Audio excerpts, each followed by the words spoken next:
Welcome to another episode of the Harry Singha Foundation Empowering Youth Show.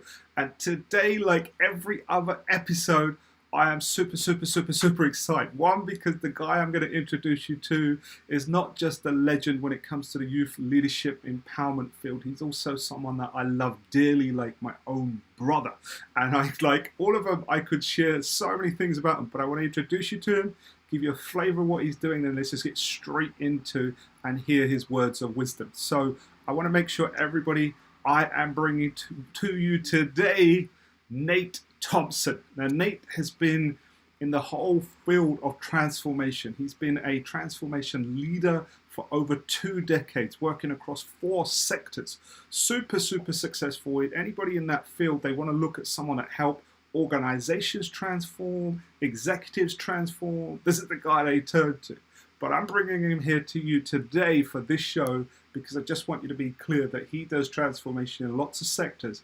But what does he do in relation to young people? So he has helped lead the Global Youth Leadership Summit for over a decade now. Like, this is the one that runs with the Robbins Foundation in San Diego and beyond. But on top of that, he has also been instrumental in helping and launching and leading other youth programs, including what's called BES, Best Youth Leadership Summit in Mumbai, India, as well as the one in Hawaii, the Alakai in Youth Leadership Academy. Now, not just Nate, I got to know him, and when I say like he's a brother, I literally mean it, because I've got to spend time with him, his wife Heather, and their 2 amazing boys, and the 2 of them, and as a whole family, they continue to support other organizations. And I just listed a few here: Girls Inc., Junior Achievement, I Have a Dream Foundation, Big Brothers, Big Sisters, and several children's museums, and of course the Harry Singha Foundation. But on top of that, Nate is still doing the do. So even though he's still, big player in the executive world, he's still coaching and mentoring young leaders and young professionals. And what's on his heart? What's his mission? What's he about? He's all about being a force for good to inspire people and enable transformation in this world. So without further ado, I want to bring him right on. And Nate, you there, bro? I'm here. Good to see you. Love you, brother, and I'm glad to be here. I'll tell you what, how many magic moments we've shared in the world, and we've got about 30 minutes here to capture some from you. So, Nate, I've given people a snapshot of who you are, what you do, and have done. It's the sort of like the highlights, the show reel. And the one thing I know about you is it's like, authenticity and keeping it real. But please let the viewers and people who are listening, give them a little bit of backdrop of Nate. Give us a bit about the journey of Nate and how he got here. So go for it, bro. Yeah, so I think the crux of it are, I was a kid who, grew up in poverty on the eastern plains of Colorado, and my family didn't have much. We lived in a trailer house, and my parents were working 2 and 3 jobs at one time. And I was what's called a latchkey kid, which means your parents are off working and you're trying to figure things out with your brothers and sisters in the best way that you can. And I didn't really know better. My childhood was good. My parents loved us, and they were trying to do the best they could with what they had. But what I quickly figured out was that I needed some more support than that. And I was sort of off track as a kid, and I didn't get great grades. And I kind of pushed against authority and kind of acted out and just wasn't really sure who I was or what I was about. And so I tried to go to college, and I think I lasted 1.5 years and dropped out. And then when I tried to go back, the guys I was living with, one of them, my roommate, died in a car accident, and he was with one of my other friends, and they were drinking, driving, and rolled the car, and they both died. And the reason that I bring that up is because that was the turning point of sort of, imagine a kid who kind of is adrift on the ocean of life, doesn't really know where he's going, doesn't really know what he wants, doesn't know what he wants to create in the world. And then there's this huge impact moment of, this precious life isn't guaranteed, and we're not promised tomorrow. And that was the beginning of me stepping back and going, wait a second, I need to spend some time and think about who I want to be, because I'm not promised tomorrow. and I want to have a better life than what I have. And so that progression launched me into kind of this pressure cooker moment of an unplanned, my friends die, I have this unplanned pregnancy, I moved to California, and I'm sort of reeling. And I the only thing I knew to do, I didn't really have support, was I went and I got a book. I was in Bookstar in La Jolla, California. And my friend invited me out there because he knew I was having a hard time. And he said, just come out here and stay. You can sleep on my floor. And I went to Bookstar and I got a book. It was called Peter McWilliams' Life 101.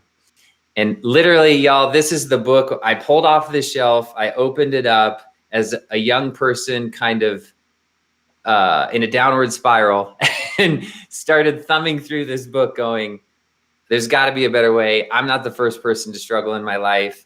I can learn from these people who've written down, hey, when you're having a hard time, try these strategies. And that was the very first book that got me on this path. Well, fast forward, I start hyper consuming like personal development, right? How do I change my mindset? How do I change my beliefs and my behaviors? How do I change my habits? And so voraciously, I just consume all of this material, and it starts to significantly improve my life, who I want to be, where I want to go, what I want my life to be about. Well, so I was in an event, and it was a personal development event, and I see some people from the foundation are also at the event, the Anthony Robbins Foundation. And I'm just a young guy trying to figure myself out. And I walk over to them, I've handwritten a note, and I say, I love what you guys are doing for the kids. I wish I could have had something like this when I was growing up. I just didn't have a resource like this. And I don't know if you need any help, but I would love to help you. And I sign it, and it's on this little torn note, and I hand it to him and just say, could I help you with your youth leadership program? And Michelle was her name, and Michelle took the note and she said, we'd love to have you out. And so that was sort of the beginning of me. And I think that was 2007 or something, like 6 or 7, when I did that. And she invited me out, and I just started falling in love with being the change that I wanted to see in the world by getting involved and helping kids who needed support like I needed. And yeah, and as you said, a decade later, I'm still doing this. I'm still in love with it. And it's what I do personally and professionally. So it's what my life's about. Wow. And give us a little bit on your journey into the sector that you're in the corporate world and so on. How did you get into that area as well? Yeah, so I started my career in technology, and it was very simple. Technology makes sense to me, but I was actually working in a job, a very low paid call center job, and a fellow behind me had a book, a big thick book on his desk. And I said, hey man, what's that book? And he goes, that's a Microsoft certified system engineer test. If you pass this test, you can have $50,000 a year. And I was like, I'm doing that. So I jumped into technology because, remember everyone, I grew up in poverty. We didn't have much, right? So $50,000 a year to me was like the whole world. But what happened was I got into my career like so many other people do, and I realized that wasn't enough. I wanted to do more in this world. It wasn't just about having a job or having a good paycheck. And so at the same time, my career is growing, my personal development's growing, and it intersects, and I realize I want to do transformation work. I want to help people be their best selves while moving their organization forward, while making a greater contribution in this world. And so I just stepped back from pure technology work and started to really focus on professional development, leadership development, organizational psychology, like these bits that it takes to help large organizations change. And so I had this amazing, set of years where I was at Qualcomm and Comcast and DaVita and Oppenheimer Funds and Invesco and now Innovation Ventures, where I've been able to help huge $1 trillion companies, Fortune 500 companies, lead change. And especially now, I would say it's exciting because I believe that we're in one of the biggest periods of change in human history. And so for anyone who is passionate about this work, people need help right now to change because the world's changing really fast.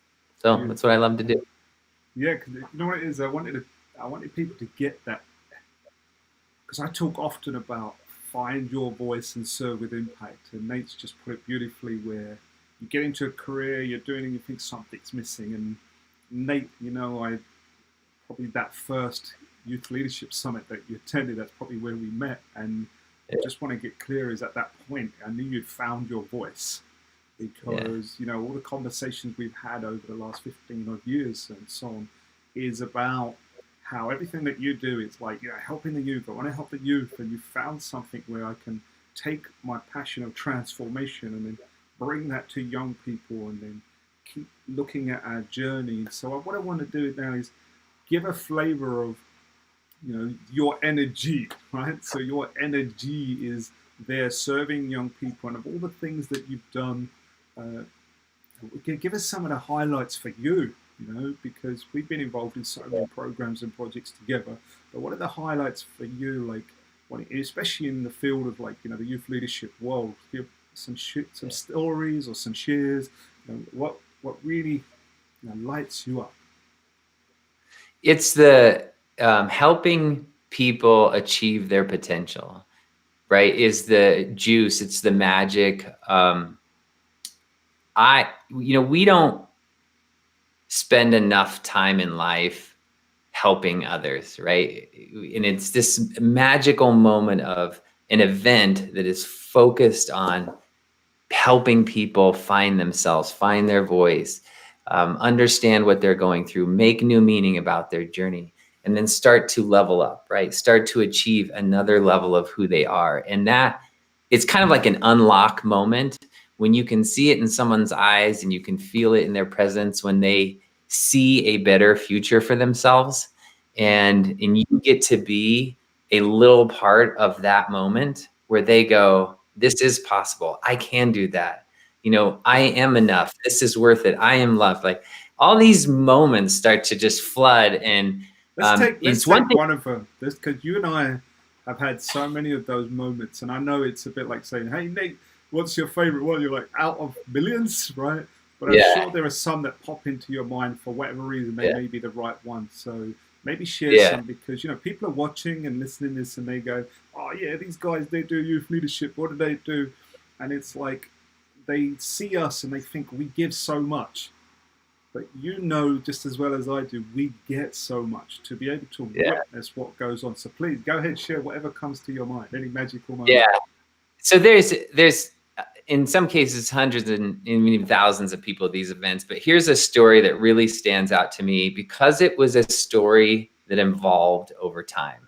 Just like my story, I evolved over time. So at Global Youth Leadership Summit in San Diego, I met Katie, and Katie was this beautiful soul who had a disability, and she was in a wheelchair, and she wanted to be at this youth leadership event. She was very kind of shy and reserved. And this youth leadership event is a high energy event. And so you can imagine being in a wheelchair is a harder way to experience that event. And that was year one. And it was just a joy to be there with her, encouraging her, supporting her, to just have the experience and enjoy the journey, trust the process, right?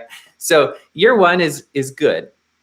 Year two, she comes back as a alumni, and she has this elevated experience in year two where she's now not just participating, she's starting to engage much more deeply in the event, and she's starting to try to have higher energy in the event. And there's a picture of us at one point, and this was completely spontaneous, lifting her wheelchair up in a very safe way. So there's a bunch of us around her wheelchair holding her up and lifting it so she can experience the energy of this event like all the other kids from her wheelchair. Well, year three, she comes back, and I'm not kidding you, she's walking around campus with support without her wheelchair. and she's helping to lead parts of the event as a leader, right? As someone who understands this whole program, has been through this whole program, and is now come completely out of her shell to be a leader and lead parts of this event. And there's this particular moment that was so amazing. It's called the board break. And it's where people break through a limiting belief. So they actually write the limiting belief on one side, and they put a big X on it and then smash through to the person that they want to be on the other side. And I got to help her do her first board break ever, standing on her own 2 feet. And we have video of this moment. And it's just this culmination of years of, could this be possible, to not only is it possible, but now you are an inspiration in this huge event, and you are standing on your own 2 feet, breaking through this sport. And it's just like this unbelievable moment. And the magical moment is you get to see her eyes, the moment that happens, and that stays with us forever. And Nate, you got to be with us over in India as well, and to take that guy from Colorado all the way to the other side of the world. And I remember you coming in going, tell me about the culture, tell me about this, what do I need to know, what do I need to know? And you're one of those people that wants to consume and learn everything about an individual or a group or an organization so you could serve them. Maybe share a little bit about your experience of taking this and then bringing it to India and serving that community, because it's a whole new ball game, but it's still the same magical moment. So share it. Think about how crazy this is, that a kid who grew up in a trailer house on the eastern plains of Colorado in a town, I would have graduated with 12 kids in that town. That's how small it is, right? And so I don't know anything about international travel, right? So, but that part for me was so beautiful that I got to go be hosted in this beautiful country, and the people of India are so loving and warm and caring and welcoming. And as you said, Harry, it's what you and I do everywhere we go is just be love for these kids, hold this space for these kids, and it's universal. You don't have to understand everything about the country and what it's going through. I like to do that because I want to be respectful to the culture, and I want to continue to grow who I am to be a better servant to that country. But at the same time, kids are universal. They want to be in a place of safety and love. They want to be able to say what's on their heart, and they want to have someone who will stand for them and say, we got you. That's why we're here, And so it was so magical to be in that space and be thinking at the same time, like how much I'm growing by being here with all these kids and by being with you and building this brand new event. And at the same time, how universal this work is and how much they're growing, right? It doesn't matter what geography I'm in, that we're in, this work is universal. Everybody needs that. And there are many, many young people that, will be watching this from all over the world, who some have experienced, the magic and the love of Nate, whether they're in Asia, whether they're in Europe, whether in America, Australia, even in Hawaii, all the rest of it, right? So now let's do that. Let's show some love, Nate, because when it comes from serving, I know there's so many things you could offer. But as we get to the last part of this episode, what is on your heart that, if there's a young person, we know people are challenged right now, and people are having a great time as well right now. Like you said, it's yin yang, it's the whole thing. But what could you share? What would you like to share for a young person who maybe needs some wisdom from you, or even if it's an individual who, like ourselves, are passionate about helping young people? Of all the things that you do, what is something that you could share, a tool, a strategy, something practical that they could use straight from the heart of Nate? Yeah, so Harry, I believe deeply that the history of humanity is about stories, right? And I told my story in the beginning. I've talked about the story of some of the kids that I've been able to work with, and you and I have this powerful story as people who care deeply about doing this work together. And the final bit is to help you, whoever's listening to this, begin to understand your story. The most important story in your life is your story. And I will make a powerful statement right now. Most people do not know their story. They've never even thought about, what is my story? Who am I and where am I coming from in this world? And so I'm going to give you something super simple and practical right now that can help you start to shape and understand and make meaning and design your life. And it's a white piece of paper. Grab an 8.5 by 11 piece of paper. On the left-hand side, write birth, your birth, when you were born. On the right-hand side, write today, and then draw a straight line to connect those two things.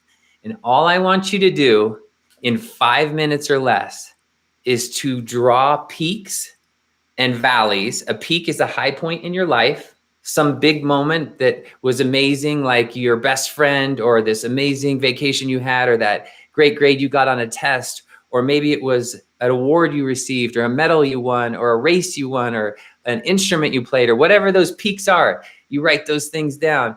And then below the line, that's on top of the line, are peaks. Below the line are valleys. Valleys are really hard moments in your life. And I want you to be honest about these. A lot of people try to not think about these. Writing your story, it's critical to write, hey, when I broke my arm, when my parents got divorced, right? That time when we moved and I lost all my friends and I had to reinvent myself. Like, I want you to write the hard stuff. If you've ever been hurt, right? If something really bad happened in your family, maybe there's alcoholism or something, right? You write that as a valley. And for the first time ever, in 5 minutes or less, you are going to start to see your life on a line. I call it lifeline. And the reason why this story is so important, because the most important story in the world is your story. And now you can see it in front of you for the first time. Now you can start to work with that story. Now you can start to unlock your future and your potential, because you're starting to understand who you are and where you're coming from. So 5 minutes or less. There you go. There you go.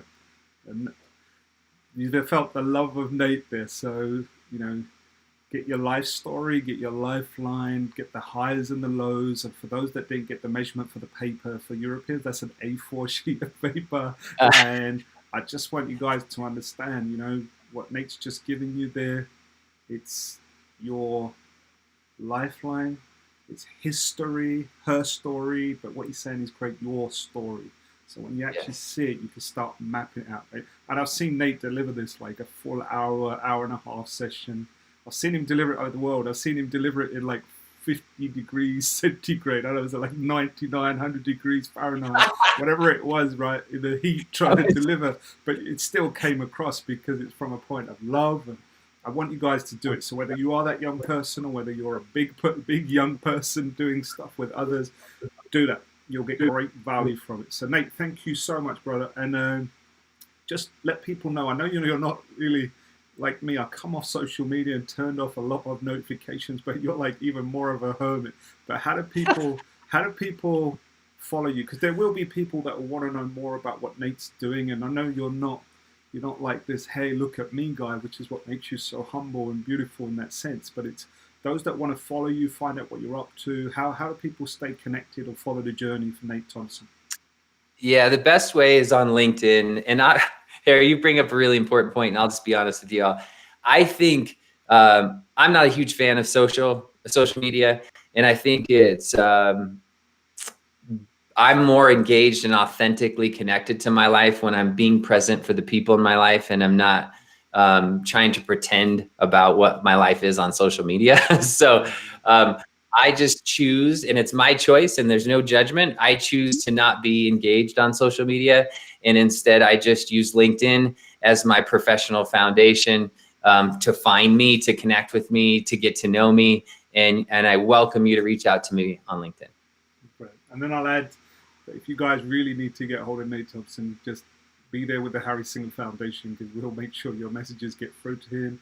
And also when we've got our virtual summits and our other leadership summits, you can be pretty sure that Nate Thompson's going to be involved. So Nate, any final thing you want to say, like whatever's next for Nate, or closing statements, and then I'll wrap up this episode. You know what? Two things. One of them is I'm super excited that the world is largely getting vaccinated. I mean, there's a long way to go, but we're making great progress.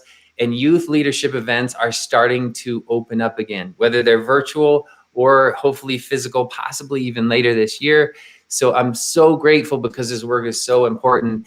And then second, I am so grateful for you, my brother, because you embody this work. You've done it much longer than me. You've welcomed me into your journey, into your family, to the Harry Singha Foundation. And I am so grateful that I get to do it with you. So thank you. I look forward to catching up with you, Heather, and the boys very soon, right? So, okay, for the rest of you, let's wrap this up. And I just want to make sure that I share with you, as we always do, if you've got any comments or likes or shares for Nate's episode, please do it. It will be on YouTube, it will be on the Facebook group. But do check out our website where we will, when you're subscribed to this channel, you're not just subscribed to Empowering Youth Show, you also subscribe to the Empowering Women Show. And you've got our website where you've got all the social media. And if you want to donate to any of the Youth Leadership Summits or the Women's Empowerment Program, that's where you do it. So there you go. Thank you for joining us on another episode. And I look forward to connecting with you on the next episode of Empowering Youth. Until then, keep serving.